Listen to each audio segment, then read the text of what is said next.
Hello everyone, आप सब लोग कैसे हैं। आज मैं आप सभी के लिए भगवान विष्णु के 5वें अवतार की कथा लेकर आई हूँ। वामन अवतार भगवान विष्णु का मानव रूप में पहला अवतार था। तो आइए चलिए कथा सुनते हैं। मैं प्रिंसी गुप्ता आप सभी का स्वागत करती हूँ प्रिंसी ट्रेजर में। जैसा कि हम सभी जानते हैं, समुद्र मंथन के दौरान देवता और दैत्यों में बहुत युद्ध हुआ। युद्ध में दैत्य मायावी शक्तियों का प्रयोग करके देवताओं को हरा देते हैं, जिसकी वजह से देवताओं के राजा इंद्र बहुत भयभीत होते हैं। तब वह सब देवताओं को लेकर भगवान विष्णु के शरण में जाते हैं और उनसे मदद मांगते हैं। तब भगवान विष्णु ने उन्हें वचन दिया कि वह उनकी मदद अवश्य करेंगे, जिसके लिए भगवान विष्णु को धरती पर जन्म लेना पड़ा।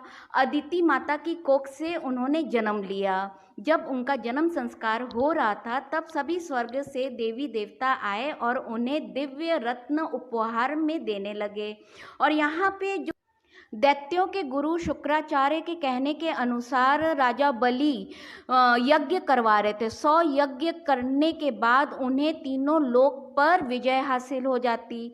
तो जब वो आखिरी यज्ञ करवा रहे थे तो वामन रूप धारण करके भगवान विष्णु उनके पास पहुँचे। तब दैत्य राजा बलि ने उनके आने का कारण पूछा। तो वामन रूप भगवान श्री विष्णु ने कहा कि मुझे 3 पग धरती भिक्षा में चाहिए। और वामन रूप उनका बहुत ही छोटा आकार था।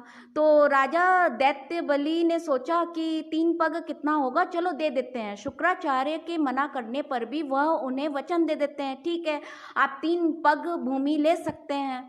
तो भगवान विष्णु वामन रूप में जो थे, उन्होंने अपना आकार बढ़ाना शुरू किया और वो बहुत ही विशाल आकार के हो जाते हैं। और पहले पग में वो पूरा स्वर्ग लोक ले लेते हैं, दूसरे पग में वो पूरा धरती लोक ले लेते हैं। और फिर वो दैत्य राजा से पूछते हैं कि तीसरा पग मैं कहाँ रखूं। बलि बहुत ही धार्मिक दैत्य था, तो वो अपना अधर्म नहीं करना चाहता था, वचन से नहीं हटना चाहता था। इसलिए उसने अपने वचन को पूरा करने के लिए अपना मस्तक भगवान विष्णु के सामने झुका दिया और कहा कि आप तीसरा पग मेरे मस्तक पर रख सकते हैं। यह देखकर भगवान विष्णु बहुत प्रसन्न हो जाते हैं और उन्होंने तीसरा पग उसके मस्तक पे रख दिया। इस प्रकार से भगवान विष्णु प्रसन्न होकर असली रूप में आते हैं और उसे दर्शन देते हैं और बोलते हैं, मांगो, मैं तुमसे बहुत प्रसन्न हूँ, तुम क्या चाहते हो। तो दैत्य राजा बलि ने कहा कि भगवान मैं चाहता हूँ कि आप हर वक्त मेरी आंखों के समक्ष रहिए। तो भगवान विष्णु ने कहा ऐसा ही होगा, अब तुम पाताल लोक में जाकर निवास करो। और भगवान विष्णु भी उसी के साथ चले जाते हैं। तो पाताल लोक में जाने के बाद भगवान विष्णु कहते हैं कि मैं चारों प्रहर तुम्हारे आँख के सामने रहूँगा, इसलिए मैं तुम्हारा द्वारपाल बन जाता हूँ। भगवान विष्णु जब बैकुंठ नहीं लौटते हैं, तब माता लक्ष्मी बहुत व्याकुल हो जाती हैं, बहुत परेशान हो जाती हैं। तभी नारद मुनि वहाँ आते हैं और उन्हें सारी बात बता देते हैं। तो माता लक्ष्मी ने एक साधारण स्त्री का रूप धारण किया और वो पाताल लोक में पहुंच गई और वहाँ रोज रो के विलाप करने लगी। इतनी जोर जोर से विलाप किया करती थी कि वहाँ के दैत्य राज बलि वहाँ पर आते हैं और पूछते हैं कि हे माते, आप क्यों विलाप कर रही हो। तो वो कहती है, मैं अनाथ हूँ और मेरा इस दुनिया में कोई नहीं है, मेरा मायका भी नहीं है, क्या मैं आपको अपना भाई बना सकती हूँ। तो दैत्यराज बलि को उनके ऊपर दया आ जाती है। वो कहते हैं ठीक है, आज से तुम मेरी बहन। तब माता लक्ष्मी ने अपनी आंचल से एक रक्षा बंधन का राखी निकाला और उनकी कलाई पे बांध दिया। तो राजा बलि प्रसन्न होकर बोलते हैं, मांगो, क्या मांगती हो, मैं तुम्हें वर देना चाहता हूँ। तब माता लक्ष्मी ने उन्हें अपना असली रूप दिखाया और कहा कि मेरे पति भगवान विष्णु को आपने द्वारपाल बना के रखा है, कृपया करके उन्हें वचन मुक्त कर दीजिए और उन्हें मुझे वापस दे दीजिए, ताकि मैं उनके साथ बैकुंठ वापस जा सकूं। इस प्रकार से राजा बलि ने भगवान विष्णु को माता लक्ष्मी को वापस कर दिया। और ये रक्षाबंधन का पर्व तब से मनाया जाने लगा है।